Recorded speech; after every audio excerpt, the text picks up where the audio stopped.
韩国偶像团体 2PM 将于3月10日在港举行演唱会，香港站将是他们今次巡回演唱会的压轴一站。6位成员在演唱会前一天举行了记者招待会，在记者招待会上，6位以身形健硕闻名的成员着装都相当密实。记者大胆要求6位成员脱衣展示一下肌肉，其中的成员 Nikon 大卖关子，请大家入场观赏他们的演唱会，因为在演唱会上几位猛男都将会脱衣。I'm sorry. Here's the thing.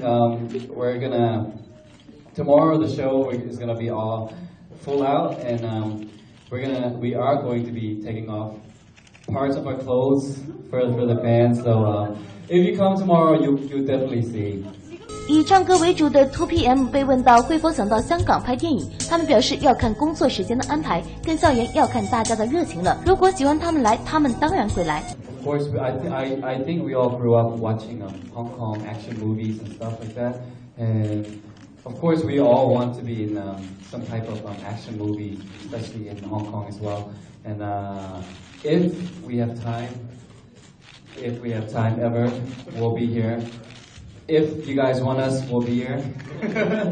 Anyway, it's just like the matter of whether we have time or not, and I think that's the whole reason.